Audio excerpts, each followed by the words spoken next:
A história de Isaías cerrado ao meio é verdadeira ou é lenda? A narrativa de Isaías sendo cerrado ao meio é uma tradição antiga, mas não encontra base direta nos textos bíblicos canônicos. Essa história, repleta de drama e sofrimento, surgiu em textos apócrifos e tradições rabínicas posteriores à composição dos livros bíblicos. O que a Bíblia diz sobre Isaías? Isaías é um dos maiores profetas do Antigo Testamento. Seus escritos são repletos de profecias sobre o futuro de Israel, a vinda do Messias e a restauração de Jerusalém. A Bíblia detalha suas visões e mensagens, mas não descreve de forma explícita como foi sua morte. A lenda do serrote. A história mais conhecida sobre a morte de Isaías surge em textos como o Talmud de Jerusalém.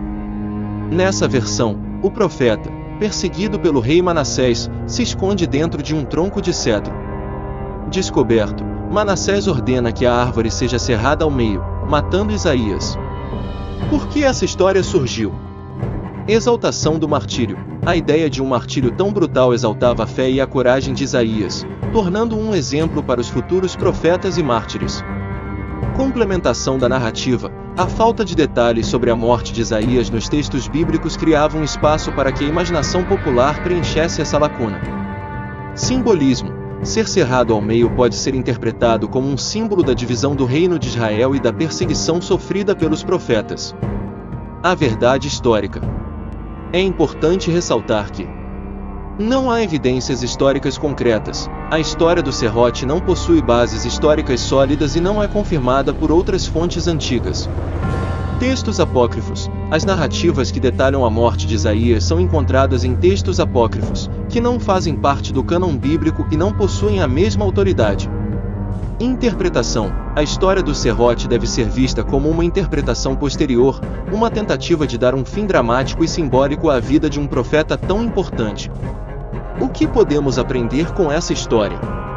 A importância da Bíblia. A Bíblia é a principal fonte de informação sobre a vida e a obra dos profetas. As tradições posteriores, embora interessantes, não devem substituir o texto bíblico.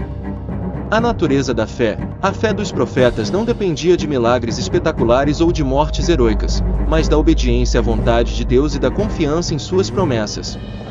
A importância da interpretação. Ao lermos histórias como essa, é importante fazer uma leitura crítica, buscando compreender o contexto histórico e cultural em que elas surgiram. Em conclusão, a história de Isaías sendo cerrado ao meio é uma narrativa fascinante, mas não possui base histórica sólida. Ela nos convida a refletir sobre a natureza da fé, a importância da tradição e a necessidade de uma interpretação cuidadosa dos textos sagrados. Gostaria de saber mais sobre algum outro personagem bíblico ou tema relacionado à Bíblia? Então assista os outros vídeos do canal e se inscreva para não perder os próximos vídeos.